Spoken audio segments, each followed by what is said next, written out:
তারা আমাদেরকে 2টি আসন দিতে চেয়েছে, সেই জায়গায় আমাদের জায়গা থেকে প্রস্তাবনা ছিল যাতে আমাদের 10টি আসনে ছাড় দেওয়া হয়। আমাদের একটি সিদ্ধান্ত হয়েছে যে প্রাথমিকভাবে আমরা আগামী সংসদ নির্বাচনে এককভাবেই গণ অধিকার পরিষদ 300 আসনে নির্বাচন করবে। গণ অধিকার পরিষদ 2021 সালে যাত্রা শুরুর পর থেকে আমরা বলেছিলাম যে বাংলাদেশের রাজনীতিতে গণ অধিকার পরিষদ একটি বিকল্প শক্তি হিসেবে আবির্ভাব হতে চাই।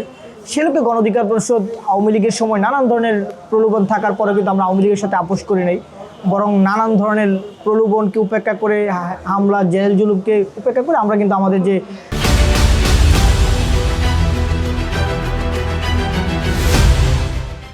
স্বতন্ত্র রাজনীতি সেটাকে এস্টাবলিশ করার জন্য কাজ করে গেছি। আমাদের অনেক নেতাকর্মী জুলাই গণঅভ্যুত্থানেও আহত হয়েছে, প্রায় 12 জন শহীদ হয়েছে।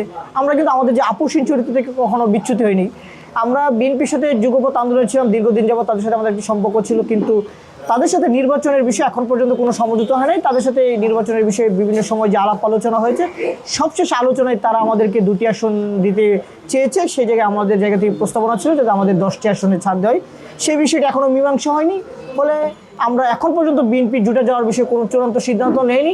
এছাড়াও গতকালকে আমাদের দলের একটি নির্বাহী পরিষদের মিটিং ছিল, সেখানে অঙ্গ সংগঠনের দায়িত্বশীল পাশাপাশি আমাদের দল থেকে যারা নির্বাচন করতে চায় তারাও উপস্থিত ছিল। সেই জায়গা থেকে আমাদের সকলের মতামতের ভিত্তিতে আমাদের একটি সিদ্ধান্ত হয়েছে যে প্রাথমিকভাবে আমরা আগামী সংসদ নির্বাচনে এককভাবেই গণ অধিকার পরিষদ 300 আসনে নির্বাচন করবে। এখন পর্যন্ত বিএনপির সাথে কোনো ধরনের আসন সমঝোতা হয়নি।